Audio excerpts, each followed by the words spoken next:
ကျွန်တော်တို့နှုတ်ကပတ်တော်ကြားတဲ့အချိန်မှာစိတ်ထဲမှာတုတ်ထိတယ်ဆိုရင်အဲ့ဒါဘုရားသခင်ကကျွန်တော်တို့စကားပြောနေခြင်းဖြစ်တယ်နှုတ်ကပတ်တော်ကအသက်ရှိတဲ့အရာမို့လို့အသက်ရှင်တော့နှုတ်ကပတ်တော်ဖြစ်တာမို့လို့ကျွန်တော်ကြားသိတဲ့အချိန်မှာကျွန်တော်အကြောင်းကိုကျွန်တော်မပြောဘူးကျွန်တော်အကြောင်းကိုတစ်ခါမှလည်းတိုင်ပင်ထားခြင်းမရှိဘူးပြောပြထားခြင်းမရှိဘူးဒါပေမဲ့နှုတ်ကပတ်တော်ပြောနေတဲ့သူကကျွန်တော်အကြောင်းကိုပြောနေတယ်လို့ပဲကို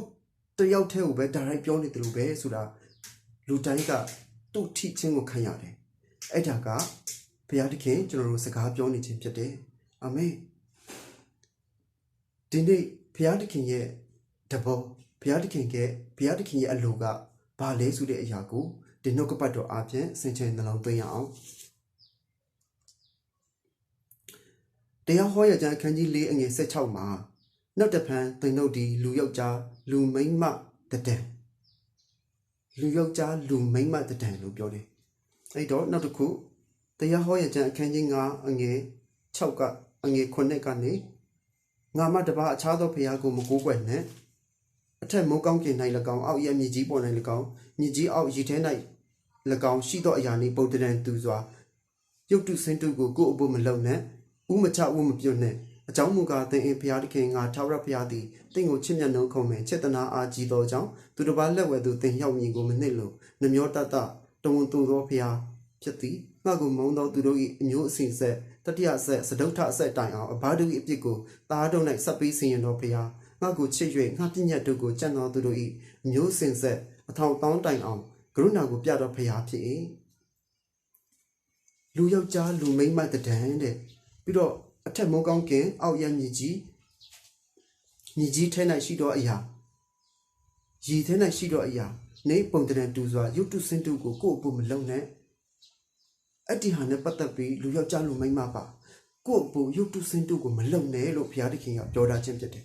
အဲ့ဒီလှုပ်တဲ့သူကဘုရားသခင်ရဲ့တဘောမဟုတ်ဘူးဆိုတာဘုရားသခင်ပြောနေခြင်းဖြစ်တယ်အဲ့ဒီတော့ကျွန်တော်ရှိနေတဲ့အရာကျွန်တော်တွေ့နေတဲ့အရာလူမျက်စိအပြည့်တွေ့နေတဲ့အရာကအဲ့ဒါဘုရားမဟုတ်ဘူးဆိုတာဘုရားပြောနေခြင်းဖြစ်တယ်ဥမချဝမပြုတ်နဲ့ဥမချဝမပြုတ်နဲ့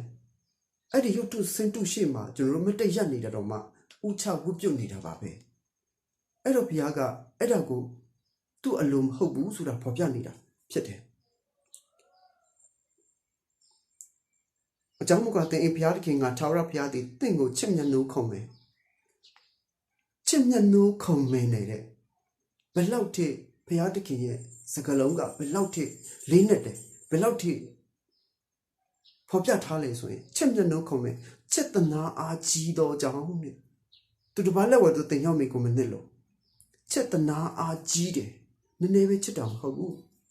နော်အပေါ်ယံပဲဘုရားချစ်တာမဟုတ်ဘူးချစ်တနာအားကိုကြီးပြီးတော့သူတစ်ပါးလက်ဝဲသူတင်ရောက်မိကိုမနစ်လို့သူတစ်ပါးဆိုတာကအဲ့ဒီရုပ်တုစင်တုပြောတာရုပ်တုစင်တုကဘာလဲစာဒမနတ်ကိုပြောနေတာ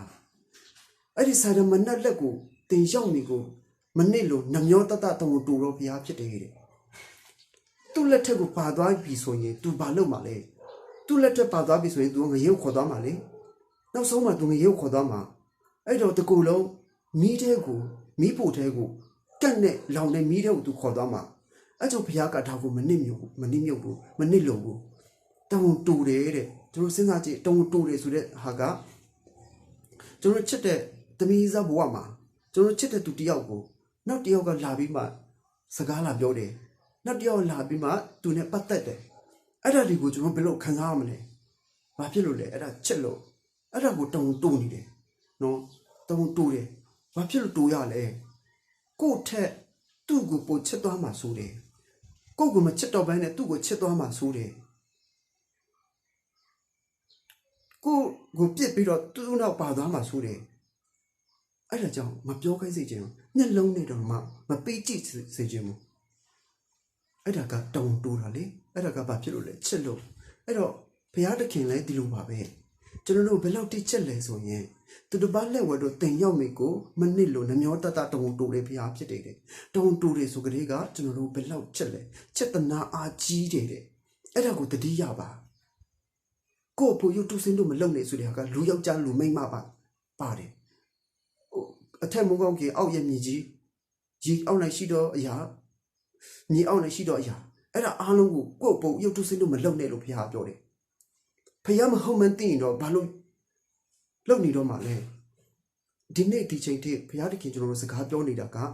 အသက်ရှင်နေခိုင်းတာကသူစကားပြောဖို့ဖြစ်တယ်နောင်တနဲ့ပြန်လက်လာဖို့ဖြစ်တယ်သူစကားကြားအောင်သူပြောမှဖြစ်တယ်ဒီနေ့ကျွန်တော်ပြောနေတာကျွန်တော်ပြောတာမဟုတ်ဘူးဖယားတခင်ကကျွန်တော်အဲ့ဒါကိုနားလည်လို့ကျွန်တော်ရဲ့ခန္ဓာကိုယ်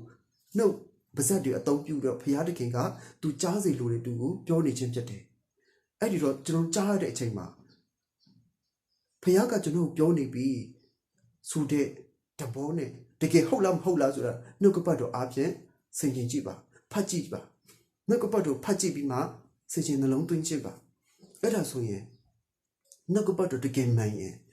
ကိုကပိုင်းခြားတတ်လာမယ်ဘုရားသခင်ရဲ့တဘောဘုရားသခင်ကဘယ်သူလဲဆိုတာပိုင်းခြားတတ်လာမယ်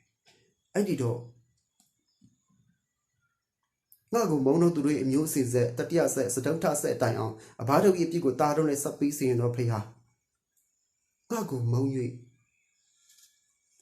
ငါကိုမုံတို့သူတို့ရဲ့အမျိုးအစဉ်ဆက်တတိယဆက်စတုထဆက်တိုင်အောင်အဘာတို့ရဲ့အပြစ်ကိုတားတော့နဲ့ဆက်ပြီးစီရင်တဲ့ဖခင်ဖြစ်တယ်တဲ့ဘာဖြစ်လို့လဲအဲ့ဒီအဘတ်ကပြောတယ်တားရီကေတာငါတို့ရဲ့ဖခင်ပဲပြောလာတယ်လေအဲ့တော့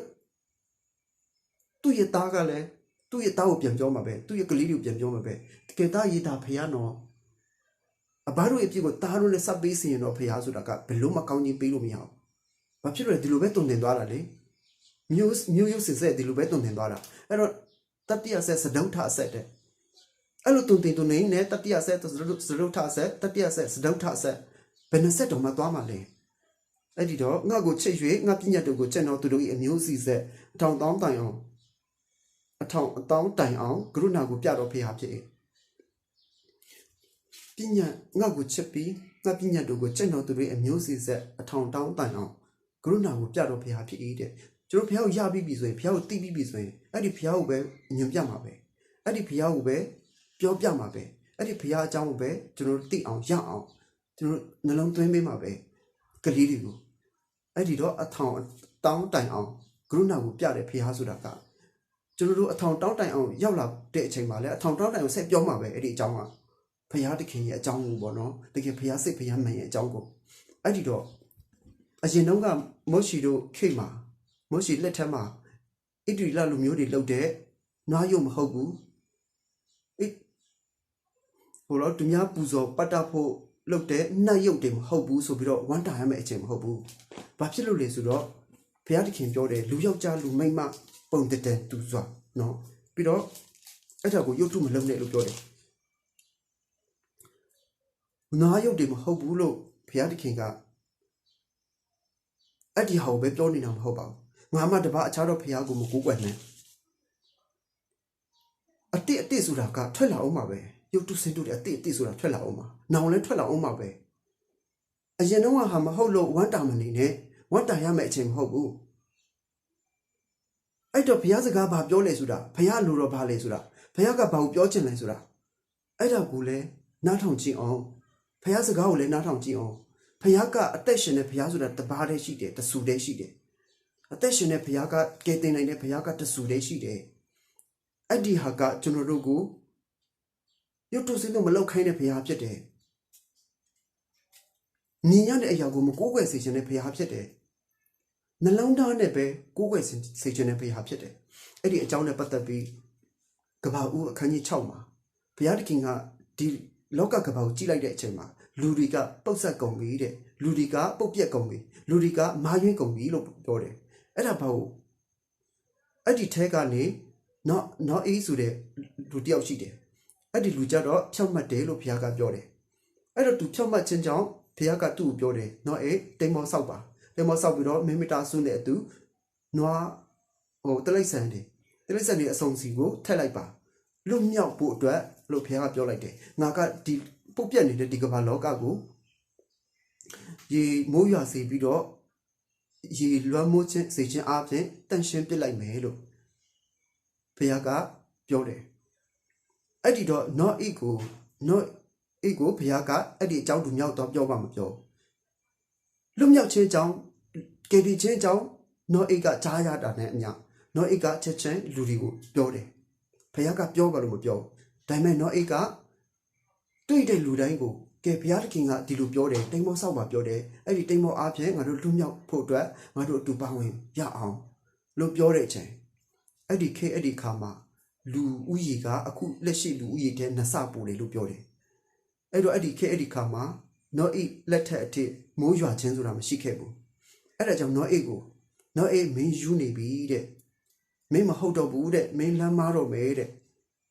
ဘုရားသခင်ကဘယ်လိုမျိုးမိုးရွာခိုင်းမှလဲတဲ့ဒီကမ္ဘာလောကကိုဆိုပြီးတော့နောအိကိုကြည်စယ်ပြီးတော့သူတို့ကလောင်ပြောင်ပြီးတော့ရှိတယ်နောအိမင်းကဘာမို့လို့လဲမင်းကိုပြောမဲ့စားဆရာတွေအများကြီးရှိတယ်ဘုရားတရားအလွတ်လွတ်တဲ့ဘာသာရေးကောင်းဆောင်တွေအများကြီးရှိတယ်မင်းကိုပြောမဲ့စားသူတို့ကိုပြောမှာပေါ့လူတွေကအထင်မြင်တေးကြတယ်နောအိကဘာမှမဟုတ်ပါဘူးနောအိကတလိษံတွေမွေးတယ်နောအိကဟိုဟင်းဒီရွက်တွေစိုက်စားတယ်တမန်ပါပဲရိုးရိုးပါပဲနောအိကသူကဖះအလုတ်လုတ်ဖို့လက်မှတ်လည်းမရှိပါဘူးဒါပေမဲ့ဖះရဲ့နှုတ်ကပတ်တော်ကြားလာတဲ့အချိန်မှာဖះပေးတဲ့လက်မှတ်နဲ့သူဟောပြောတယ်ဖះပေးတဲ့လက်မှတ်ဆိုတော့မမြင်ရအောင်လွတ်မြောက်ခြင်းကြောင့်သူပြောတယ်အဲ့တော့နောအိကဘာမှမရှိလို့ဥမာလေရာထူးကြီးတဲ့သူတွေဂုံတွေ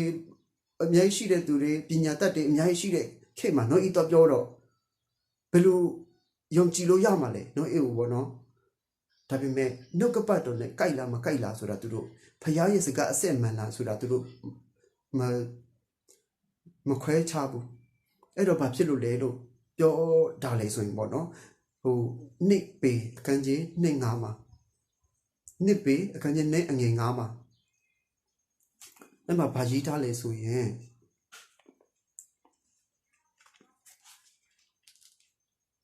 ရှေးလောကတကူလေနှမျောတော်မမဖြောင့်မတ်ခြင်းတရားကိုဟောတော်နောအိတ်နဲ့လူ9ယောက်တို့ကိုဆောင်မတော်မူ၍ဖះကိုမကူးကွယ်တော်လောကီသားအပေါင်းတို့ကိုရေလွှမ်းမိုးစီတော်မူ၏ဖះကိုမကူးကွယ်တော်တဲ့ငါမတပါအခြားသောဖះကိုမကူးကွယ်နဲ့လို့ပြောတယ်အဲ့တော့နောအိတ်ကလွဲလို့ဖះကိုကူးကွယ်တယ်လို့မရှိဘူးဆိုလိုတာကရုပ်တုစင်တုနဲ့ပြည်ပြီးတော့ရုပ်တုစင်တုနဲ့မာရွေးနေကြတဲ့သူတွေလမ်းလွဲနေကြတဲ့သူတွေအဲ့ဒါကြောင့်ဘုရားကသူတို့ကိုကယ်လို့မရဘူးသူတို့ပြန်မလှည့်လာဘူးဒီနေ့ကျွန်တော်ကြားတဲ့အချိန်မှာဒီမှာပြောနေတဲ့သူကဘယ်သူလဲဆိုတာထက်ဘုရားစကားကငါ့ကိုပြောနေပြီဆိုတဲ့ဟာကိုခံယူဖို့လိုတယ်လူကိုမကြည့်နဲ့လူကိုကြည့်ရင်တော့လူကလူတိုင်းဖြောင့်မတ်တယ်ဆိုတာမရှိပါဘူးဒါပေမဲ့ဘုရားသခင်ကြောင့်ဖြောင့်မတ်ပါပြီအခုဟာကြတော့အာမင်အဲ့ဒါကြောင့်လူကိုကြည့်ပြီးတော့လူကိုပဲဝေဖန်နေမယ်လူကိုပဲအပြစ်မြင်နေမယ်ဆိုရင်နှုတ်ကပတ်တော်ကဘယ်လိုမှအသက်ရှင်လာမှာမဟုတ်ဘူးနှလုံးသားကိုပေါ့နော်အဲ့တော့နှုတ်ကပတ်တော်ကြားခြင်းအပြင်ဟုတ်လားမဟုတ်လားဆိုတာကျမ်းစာဖွင့်ပြီးတော့ဖတ်ပါနှုတ်ကပတ်တော်တကယ်ဟုတ်လားမဟုတ်လားဆိုတာဖတ်ပါဟုတ်တယ်ဆိုရင်ခံယူတတ်ရင်ဘုရားကကျွန်တော်ကောင်းကြီးပေးပါလိမ့်မယ်ကဲတင်ပါလိမ့်မယ်နောင်တနဲ့ပြန်လာပါဘုရားသခင်ကသူအလိုချင်ဆုံးအရာကဘာလဲတစ္ဆာရှိခြင်းဆိုတာပါပဲသူကလွဲလို့တခြားတစ်ယောက်ကိုမကူးကွယ်ခိုင်းစေချင်တာကသူဖန်ဆင်းထားလို့သူ့ကိုပဲပြန်ပြီးမှကိုးကွယ်စေချင်တယ်သူ့စီပဲပြန်ပြီးမှညင်တက်ခြင်းရှိတဲ့နေရာကိုဝမ်းမြောက်ခြင်းရှိတဲ့နေရာကောင်းကင်နိုင်ငံကိုသူခေါ်ခြင်းဖြစ်တယ်အဲ့ဒါကြောင့်ကျွန်တော်တို့ကြားတဲ့အချိန်မှာတကယ်ဟုတ်လားမဟုတ်လားဆိုတော့နှုတ်ကပတ်တော်ဖတ်ပြီးတော့စင်ချင်နှလုံးသွင်းဖို့လိုပါတယ်နောအိတ်နဲ့သူမိသားစုနဲ့တလိษံအဆုံးစီသူတို့လှုပ်သွားတဲ့အချိန်ကြမှာပဲဟိုလူတွေကနောအိတ်ရေတကားဖွင့်ပါတဲ့တိမ်ဘောလီတကားဖွင့်ပါတဲ့ကျွန်တော်တို့လည်းဖွင့်ပါလို့ပြောပေမဲ့နောင်တရပေမဲ့အချိန်နောက်ကျတယ်ဆိုတာရှိတယ်အဲ့ဒီနောက်ကျတဲ့အချိန်မှာပဲကျွန်တော်နောင်တရမယ်ဆိုရင်ဘာမှမထူဘူးပျက်စီးခြင်းရောက်မယ်အဲ့တော့ဘုရားသခင်ရဲ့တစ္ဆာရှိခြင်းဘုရားသခင်နဲ့အတူနေခြင်းဆိုတာကဒီလောကမှာဘုရားသခင်ကယ်မတဲ့အပြင်နောင်ဘဝမှာလည်းဘုရားသခင်ကအမခံခြင်းစွတ်တော်ဖူများစွာနဲ့ဘုရားသခင်ကကျွန်တော်တို့ကိုချစ်မြတ်မှာဖြစ်တယ်အာမင်အဲ့ဒီတော့ဘုရားကိုမကူးကွယ်တဲ့သူနဲ့ဘုရားကိုကူးကွယ်တဲ့သူနောအိတ်တယောက်ဖြောင့်မတ်ခြင်းကြောင့်သူ့ရဲ့သားစဉ်မြေဆက်ကောင်းကြီးခံစားရတယ်လို့အခုနဖောက်ပြန်ကုန်တယ်ပျက်စီးကုန်တယ်ပုတ်ပြက်ကုန်တယ်ဖောက်ပြန်တယ်ဆိုတာကကျွန်တော်လူသားတွေကဘာလို့မြင်လဲဆိုရင်သူမိမမရွေးပဲနဲ့သူဖောက်ပြန်နေတဲ့ဟာကိုဖောက်ပြန်တယ်လို့မြင်တယ်လူတွေကဘုရားသခင်အမှန်ပြောချင်တာကဒါမဟုတ်ဘူးရုပ်တုစင်တုနဲ့မာယူကုန်ပြီလို့ဖောက်ပြန်တယ်လို့ဘုရားသခင်ပြောခြင်းဖြစ်တယ်တကယ်လို့လူချင်းဖောက်ပြန်နေဆိုရင်ဒီနေ့မှမွေးတဲ့ကလေးကဘယ်သူနဲ့ဖောက်ပြန်မှာလဲ အဲ့ဒီတော့ဘုရားသခင်ပြောခြင်းရဲ့ဖောက်ပြန်ခြင်းဆိုတာကရုပ်တုစိတ်တို့နဲ့မာလို့အဘတို့အပြစ်ကိုတားတို့နဲ့ဆက်ပေးစေရင်တော့ဘုရားဒီနေ့မှမွေးတဲ့ကလေးကိုလည်းဘုရားသခင်ဘလို့မှကယ်လွတ်လို့မရအောင်ဘာဖြစ်လို့အဘကအပြစ်နောင်တမရလို့တားစီမြင့်ဆက်အဲ့ဒီဒဏ်ကိုအဲ့ဒီဘုရားသခင်ကိုမုန်းတဲ့ဒဏ်ကိုသူတို့ပြန်ခံရမှာအကြောင်းဒီနေ့ဒီချိန်ထိဘုရားသခင်ကျွန်တော်တို့အသက်ရှင်ခိုင်းတာသူ့စီပြန်လှည့်လာဖို့သူ့နှုတ်ကပတ်တော်အားဖြင့်သူ့စီပြန်လာဖို့အတွက်ဘုရားသခင်အသက်ရှင်စေခြင်းဖြစ်တယ်စောင့်နေခြင်းဖြစ်တယ်ဘုရားသခင်ခေါ်နေခြင်းဖြစ်တယ်ကြားနာရတဲ့သူတွေအရောက်တိုင်းပေါ်ဘုရားသခင်ကောင်းချီးပေးပါစေရှင်းလင်းစွာသဘောပေါက်နိုင်အောင်တန်ရှင်းတော်ဝိညာဉ်တော်ဖွင့်ပြပါစေသခင်ယေရှုနာမတော်အားဖြင့်သခင်ယေရှုရဲ့နာမတော်အားဖြင့်မြတ်တော်ဘုရားအားလုံးအပေါ်ကောင်းချီးပေးပါစေအာမင်